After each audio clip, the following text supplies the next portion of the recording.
Bismillahirrahmanirrahim. Assalamualaikum warahmatullahi wabarakatuh. Bismillahirrahmanirrahim.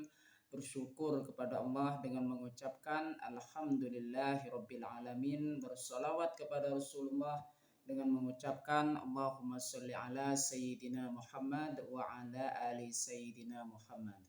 Alhamdulillah kita masih dipertemukan kembali oleh Allah Subhanahu wa taala, walaupun di dalam sosial media baik itu Facebook, YouTube dan juga Instagram.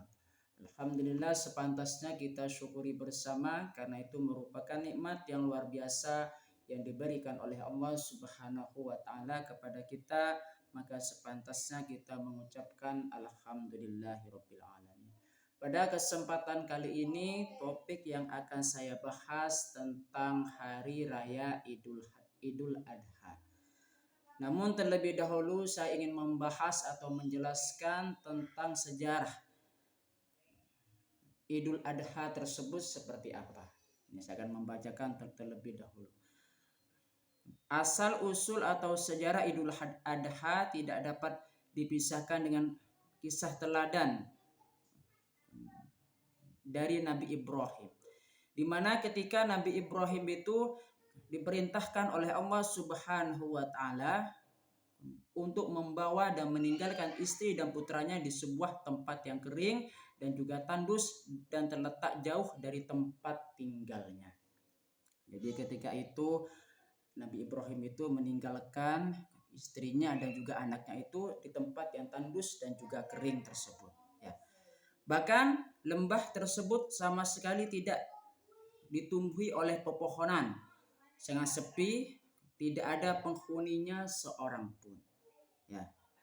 Meskipun demikian, Siti Hajar itu istri dari Nabi Ibrahim menerima segala bentuk perintah dan ketetapan tersebut dengan ikhlas dan penuh dengan tawakal.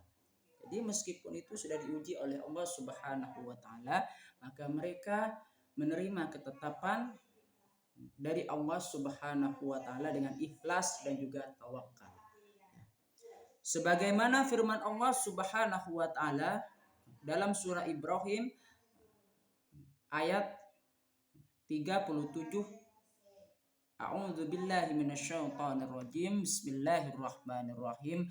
Rabbana inni askantu min dzurriyyati biwadin ghairi dzi zar'in inda baitikal muharrami Rabbana liyuqimus sholata faj'al afidatam minan nasi tahwi ilaihim warzuqhum minas thamarati la'allahum yashkurun.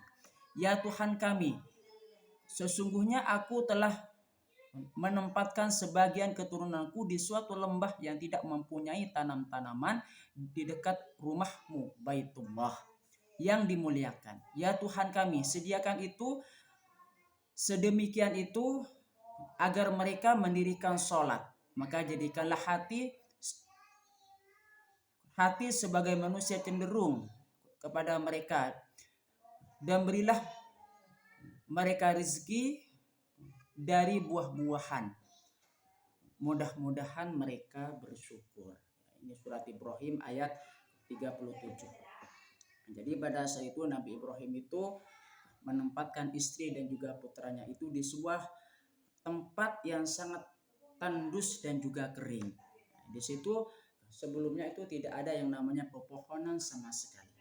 Maka doanya Nabi Ibrahim apa di situ? Supaya diberikan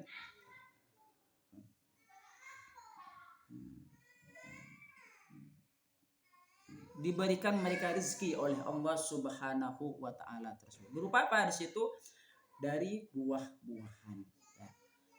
Dan semoga mereka itu bersyukur kepada Allah Subhanahu wa taala tersebut. Kita lanjut.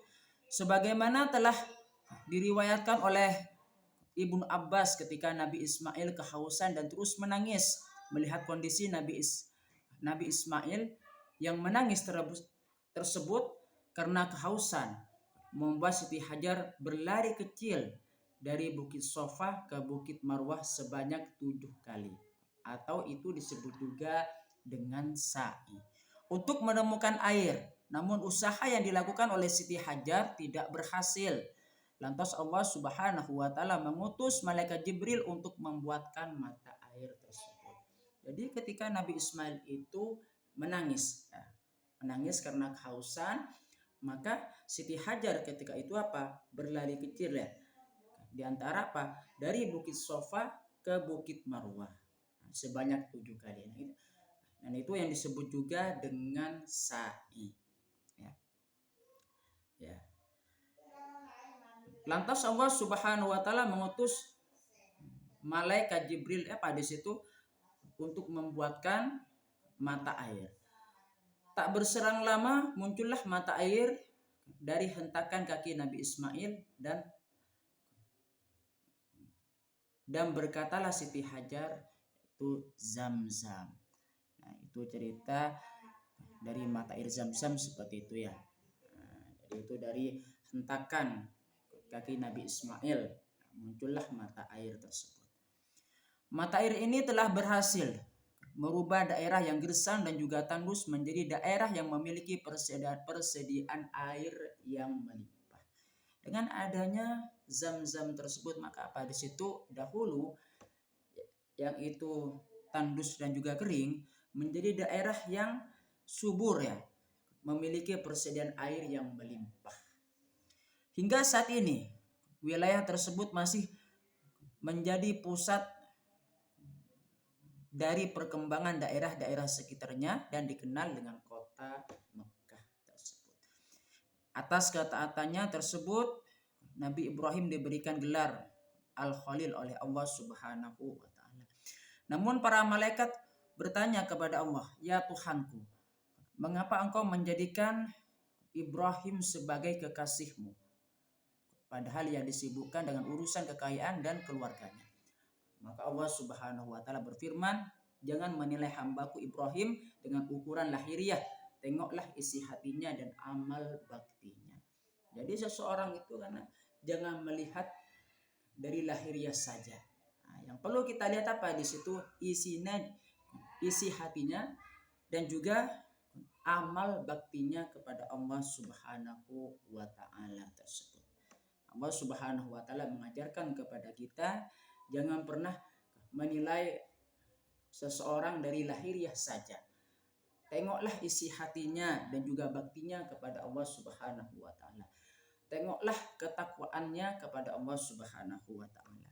Kemudian Allah memberikan izin kepada para malaikat ya untuk turut menguji keimanan serta ketakwaan yang dimiliki oleh Nabi Ibrahim. Dalam sebuah kitab Miskatul Anwa menyebutkan bahwa Nabi Ibrahim adalah sosok yang sangat kaya ya. Di sini yang sangat kaya raya, bahkan Nabi Ibrahim itu disebut memiliki ternak yang jumlahnya mencapai 12.000 ekor. Akan tetapi kekayaan yang ia miliki tidak membuat Nabi Ibrahim lupa kepada Allah Subhanahu wa taala. Jadi meskipun itu Nabi Ibrahim itu sangat kaya raya orangnya, tidak membuat Nabi Ibrahim itu lupa terhadap Allah Subhanahu wa taala. Bahkan Nabi Ibrahim itu tidak segan untuk memberikan apa yang ia miliki kepada Allah Subhanahu wa taala termasuk anaknya tersebut. Jadi itu merupakan bukti kepatuhan dan juga ketundukan Nabi Ibrahim kepada Allah Subhanahu wa taala. Meskipun Nabi Ibrahim itu sangat kaya raya, tapi dengan kekayaannya yang sangat melimpah tidak mengurangi rasa kepatuhannya dan juga baktinya kepada Allah Subhanahu wa taala. Suatu ketika Nabi Ibrahim diuji oleh Allah Subhanahu wa taala melalui mimpinya untuk menyembelih Nabi Ismail yang tengah berusia 7 tahun. Gitu ya. Maka Nabi Ibrahim itu mendapati mimpi terus berulang. Nah, jadi pada saat itu Nabi Ibrahim itu terus bermimpi ya. Bermimpi terus berulang mimpinya ya.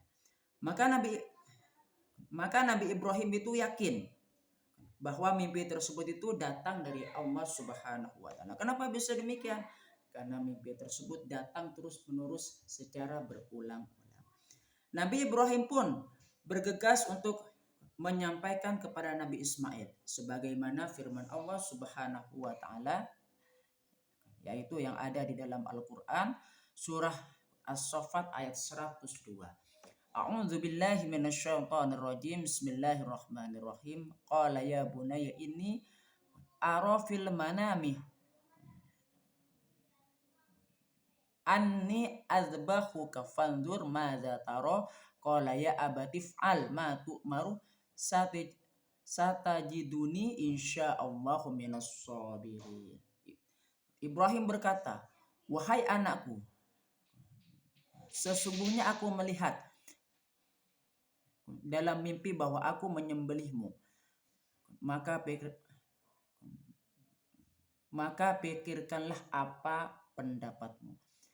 Lalu Ismail menjawab, "Wahai bapakku, kerjakanlah apa yang diperintahkan kepadamu, insya Allah engkau akan mendapatku termasuk orang yang sabar." Jadi mereka ketika diuji oleh Allah Subhanahu wa taala, ketika Nabi Ibrahim itu diuji oleh Allah Subhanahu wa taala untuk menyembelih anaknya, ya, yaitu Nabi Ismail, maka apa di situ?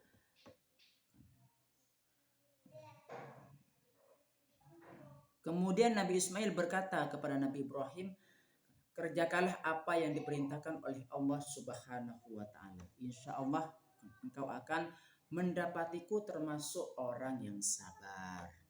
Nah, maka mereka keduanya termasuk hamba yang sabar, ya, termasuk hamba yang sabar, hamba yang patuh terhadap semua perintah Allah Subhanahu wa taala tersebut. Ketika hendak menunaikan perintah Allah Subhanahu wa taala untuk menyembelih Nabi Ismail, para setan datang silih berganti untuk membujuk Nabi Ibrahim supaya membatalkan perintah Allah Subhanahu wa taala. Namun Nabi Ibrahim telah membulatkan tekad dan mengusir para setan dengan mengucap bismillah sembari melemparkan batu. Jadi pada saat itu Nabi Ibrahim alaihissalam itu digoda oleh para setan untuk membatalkan perintah-perintah dari Allah Subhanahu wa taala. Namun pada saat apa? Nabi Ibrahim apa di situ mengucapkan bismillah dan melemparkan batu kepada setan-setan tersebut yang menggoda Nabi Ibrahim tersebut. Hal ini di kemudian hari menjadi salah satu prosesi dalam ibadah haji, yaitu apa? Melempar jumroh. Nabi Ibrahim kembali memantapkan niatnya dalam kepasrahan dan ketakwaan ketika pisau diayunkan ke leher Nabi Ismail. Tiba-tiba Allah itu memerintahkan untuk menghentikan perbuatan itu, dan sebagai imbalan karena telah ikhlas dan tawakalnya, maka di situ apa? Di situ ikhlas dan tawakalnya Allah mencukupkan dengan menyembelih seekor kambing sebagai korban, sebagaimana firman Allah Subhanahu wa taala dalam surah As-Saffat ayat 107. A'udzubillahi minasyaitonirrajim. Bismillahirrahmanirrahim. Wa fadainahu bizibhin azim. Ya. Dan kami tebus anak itu dengan seekor sembelihan yang besar. Jadi sebagai gantinya Allah Subhanahu wa taala itu memerintah kepada Nabi Ibrahim untuk apa? Di situ menyembelih seekor domba, ya. Ya, dengan seekor sembelihan yang besar, ya, seekor kambing sebagai korban, sebagai ganti, yaitu dari menyembelih Nabi Ismail tersebut, ya, diganti dengan apa di situ? Dengan seekor kambing, ya, kambingnya itu dari surga. Semenjak peristiwa tersebut, umat Islam dianjurkan untuk menunaikan ibadah kurban hewan ternak berupa kambing, domba, unta, sapi, kerbau, dan lain-lain ketika apa? Memasuki tanggal 10 Zulhijjah. Nah, itu maka hari raya Idul Adha itu mempunyai apa? Di situ sejarah yang panjang, ya. Sejarah yang panjang yang kita ingat itu sebagai umat Islam, bahwasanya itu sebagai bentuk pengorbanan karena patuhnya kita terhadap perintah dari Allah Subhanahu wa taala. Makanya itu diganti dengan seekor kambing. Makanya apa? Muncul yang namanya apa? Di situ hari raya Idul Adha.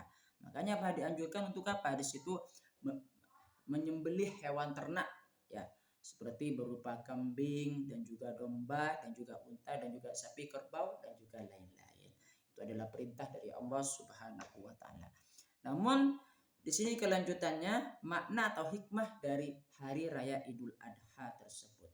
Yang pertama maknanya apa? Di situ hikmahnya dari hari raya Idul Adha, yang pertama adalah ketakwaan kita.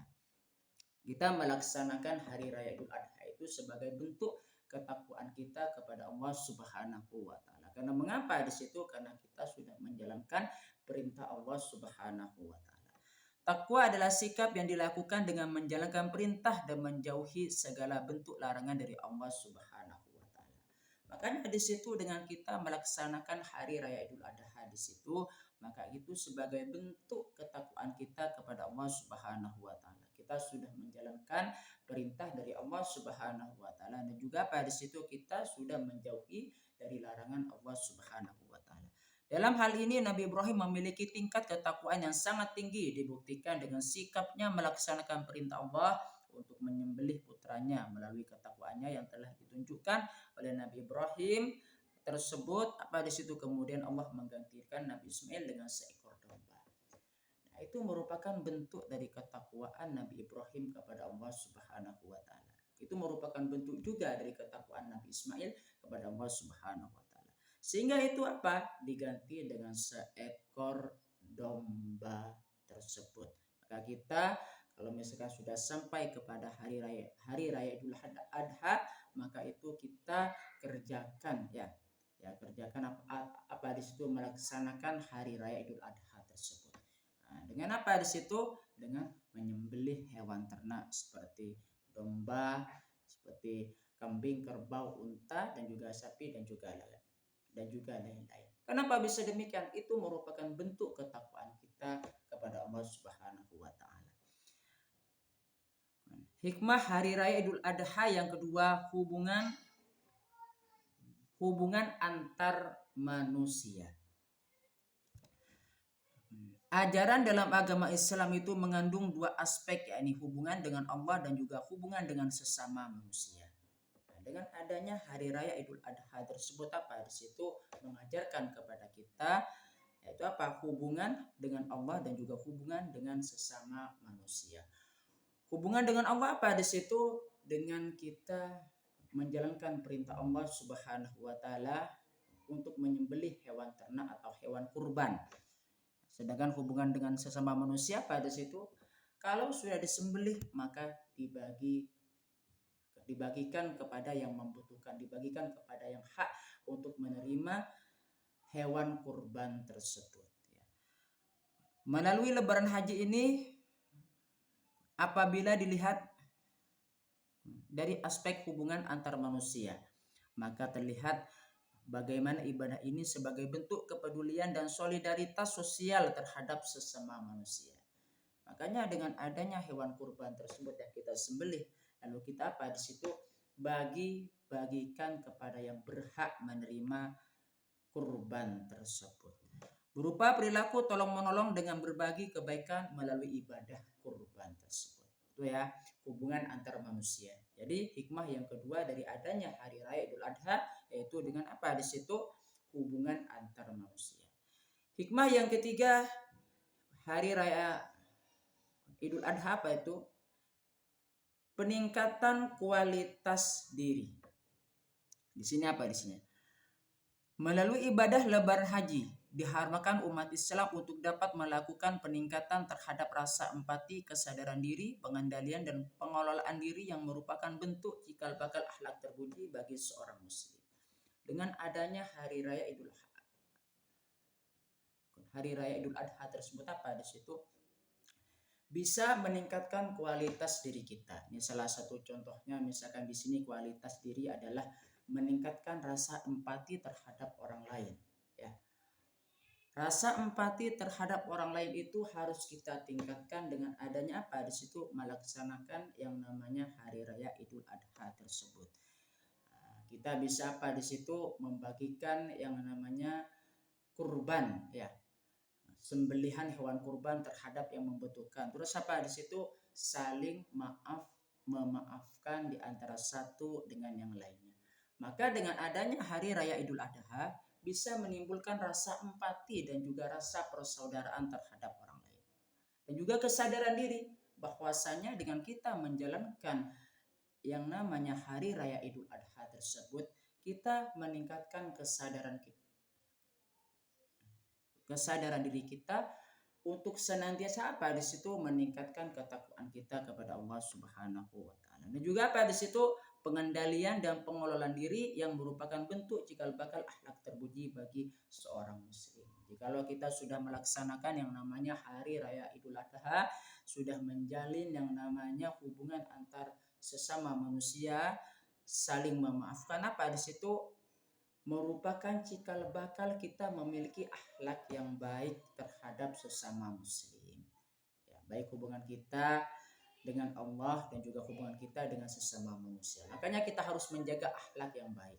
Makanya di situ dengan adanya hari raya Idul Adha tersebut merupakan apa? Di situ ada pesan moral yang kita bisa dapatkan dengan kita melaksanakan hari raya Idul Adha tersebut. Hikmah yang keempat dari adanya hari raya Idul Adha di situ ya. Dan juga hikmah-hikmah yang lain itu banyak sekali. Ya. Situ ya. Jadi hukum berkurban. Ya. Hukum menyembelih hewan kurban pada hari raya Idul Adha adalah sunnah muakkad bagi umat Islam yang sudah balik, berakal dan mampu. Itu hukum berkurban ya. Jadi hukumnya itu sunnah muakkad bagi umat Islam yang sudah balik, berakal dan juga mampu. Ya. Jadi bagi seseorang itu yang sudah mampu melaksanakan kurban, maka itu hukumnya sunnah muakkad. Nama lain Idul Adha. Idul Adha dikenal juga dengan istilah Idul Nahar. Ya.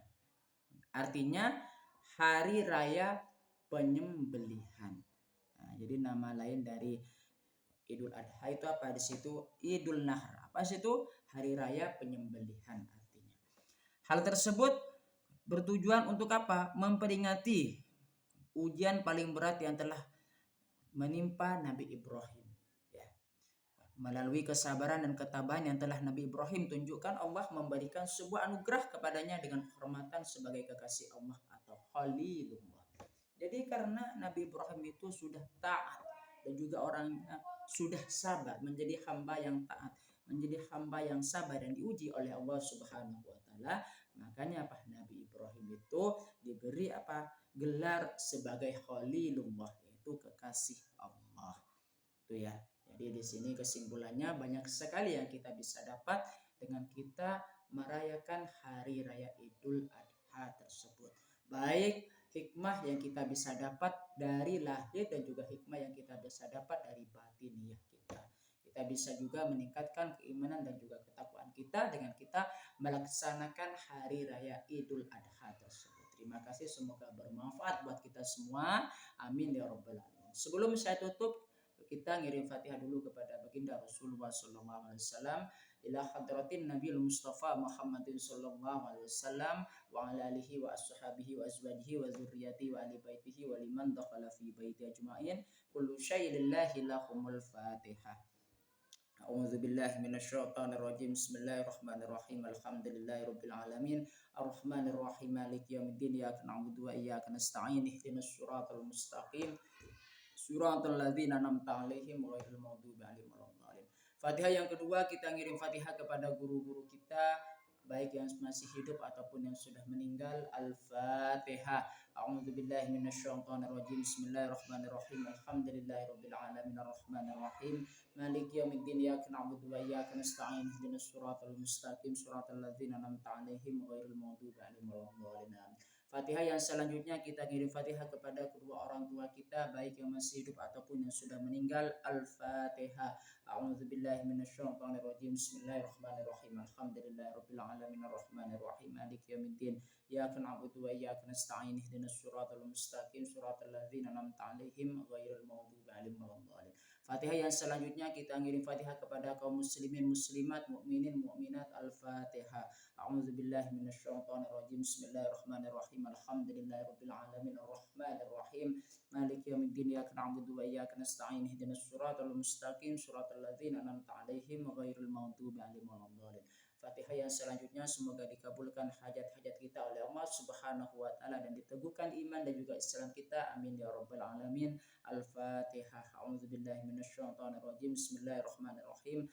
Alhamdulillahirabbil alamin arrahmanir rahim maliki yaumiddin. Iyyaka na'budu wa iyyaka nasta'in ihdinas siratal mustaqim siratal ladzina an'amta 'alaihim ghairil maghdubi 'alaihim waladdallin. Terima kasih atas waktunya dan juga atas partisipasinya. Assalamualaikum warahmatullahi wabarakatuh.